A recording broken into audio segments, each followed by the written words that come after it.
Hey, it's Ryan with this week's Mille Lacs Fishing Report. It is mid-December and the big lake is making ice. I'll start things off with the current conditions. As far as ice conditions go on the lake, it varies quite a bit. People have been fishing in the bays, especially walking traffic and some four-wheeler traffic over the last week to 2 weeks. Over Thanksgiving, I actually saw that weekend, I saw a four-wheeler out in one of the bays. There were people walking out, ice houses getting out. Some of the bays I was finding 6 inches already at that point by Thanksgiving weekend Sunday. Now, over the last couple of weeks, we haven't been moving very quickly as far as ice building until the last 48 hours. In the last 2 days, it has gotten very cold. We've seen temperatures anywhere from 12 to 17 degrees below zero overnight. And when it gets that cold and there's snow on the lake, ice builds very quickly out here. So as far as I know, the entire lake is locked up. I can't imagine there's anything open still at this point. What we did have is a lot of wind pushing out of the north over the last couple of weeks. And what's happened is it's created 2 different kind of areas on the lake as far as ice is concerned. And on the south end, what you have is more ice, but it's very choppy, like the stuff you can see behind me. Some of it's very difficult to navigate, but I'm seeing a lot of areas with 9 to 12 inches. On the north end, the people I've been talking to up there, they say there's not as much ice. I'm hearing anywhere from 3 to 5, 4 to 6 inches in a lot of areas up there, but it's very smooth ice. So that area is going to be a lot easier to navigate, especially as we get later on.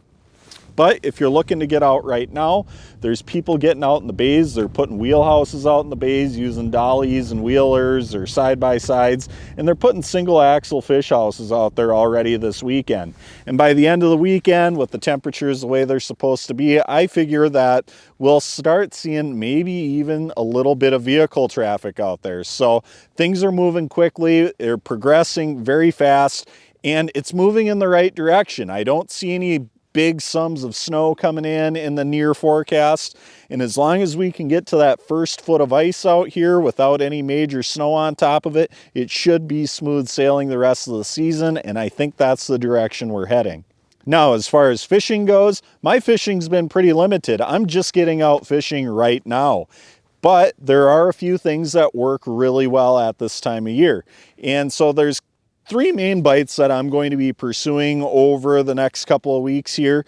One of them is going to be in the bays, the next one is going to be in the shallows, and the last one is going to be out deep.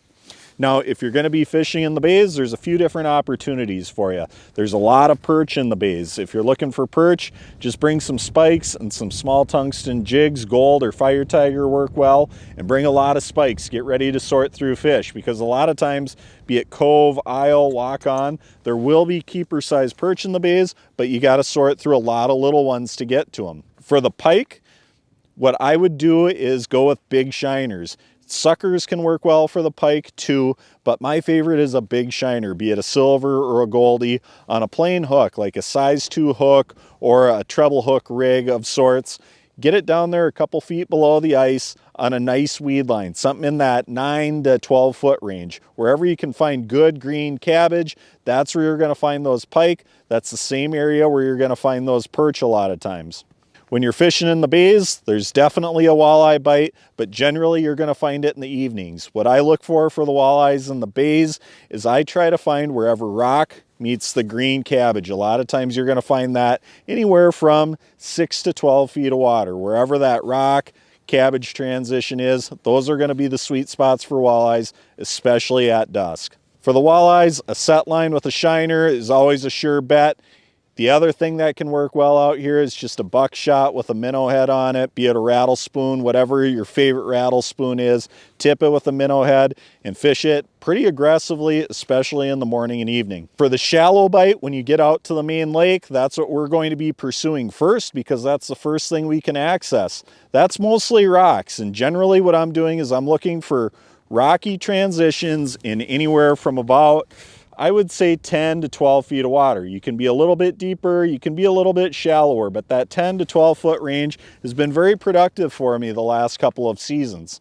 What I do for walleyes on the shallow rocks usually involves being patient and being quiet. I like to set up on the edges of the rocks, Put out set lines with shiners a couple feet off the bottom. A lot of times I'll set one a couple feet off the bottom on the shallow edge of a drop-off, and then off the deep edge of the drop-off, I'll set it up higher off the bottom. That way the ones that are off the edge, if they're on the rocks, they can see it off the edge, and the ones that are down below on the deep edge can see it up above them. So you're kind of targeting them two different ways when you put it up high out in the deeper water. As far as the deep bite goes, we'll be getting there shortly. That's where I spend a lot of my winter, and that's going to be the mud flats and the gravel bars. Generally what I'm doing is I'm looking for fish in that 28 foot of water range, give or take a little bit. Mostly depends on where the transition is. On the mud flat, you're looking to be on the edge of the flat. On the gravel bar, you're looking to be on the edge on the transition of mud to gravel. Either way, what I like to do on those areas is going to be similar. I like to put out a set line with a shiner a couple feet off the bottom, but the other thing that works really good, especially during the daytime out there, is moving around. That deeper water, it's a lot easier to move without spooking fish. While a lot of times when we're fishing in the shallows, we spend most of our time sitting and being quiet and kind of waiting for the fish to come through on the edges of the rock reefs.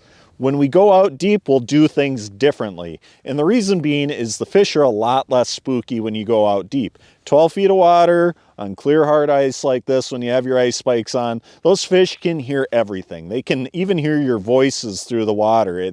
Sound travels really well through there. But when you go out deep, you can get away with a little bit more.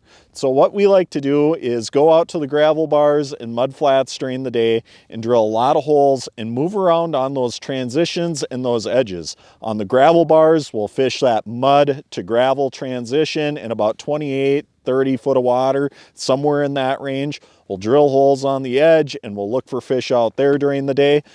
On the mud flats, which are my favorite for daytime fishing out here for walleyes, we'll drill holes on the edge of the flats, which a lot of times the top side of the flat will be 20, 22, 24 feet.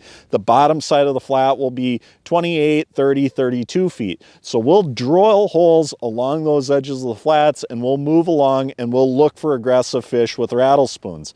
My favorite technique for doing this is just a plain rattle spoon, something glow, or maybe a glow chartreuse with a minnow head on it. I generally go with something heavier because I want to move fast and I want to look for aggressive fish. So a lot of times I'll stick with a 1/4 ounce with a minnow head on it, and I'll jig it pretty aggressively a couple feet off the bottom. I'm trying to call in aggressive fish. If nothing happens within the first minute or two, I move on to the next hole and look for another one. Be it on the mud flats or the gravel bars, you know, there's definitely going to be that morning and evening bite. So when that comes around, whether you're getting out before sunrise and waiting for the morning bite, or you've been fishing all day and you're getting close to sunset, when we start getting to those morning and evening hours, what I'm going to do is I'm going to look for the best area that I had during the day, be it a point or an inside turn on the flat or a particular area on a transition on a gravel bar. I'll go back to that spot. A lot of times on gravel bars, it'll simply be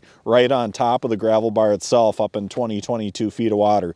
But I'll go to those spots and I'll set up for the evening bite. And what I'll do is I'll put one set line down with a shiner a couple feet off the bottom, and I'll jig with my other line, calling in fish and catching the aggressive fish on the spoon. All these techniques are nothing new. These are just tried and true techniques that work year after year after year out here. They just put fish on the ice, they work under the tough conditions, and they work under the great conditions. So there's a lot of other ways to catch fish on Mille Lacs, but if you're coming up here and you want some standby techniques that just get it done, those are going to work great for you.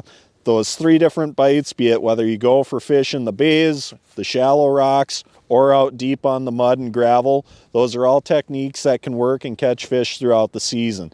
Typically, the earlier you are in the season, the better the shallower bites will be as you get later into the season. Definitely by mid-January, you're going to usually want to be out in that deeper water on the gravel or mud. So I hope these tips help you out. It looks like we're going to have a great season as far as ice conditions go out here. Things are shaping up real nice. So I think we're going to make it this year. The last couple of years we had some lack of ice last year and too much snow and slush the year before, but I think we have a Goldilocks year this season. Knock on wood, everything's shaping up real nice. So good luck fishing and have a great weekend.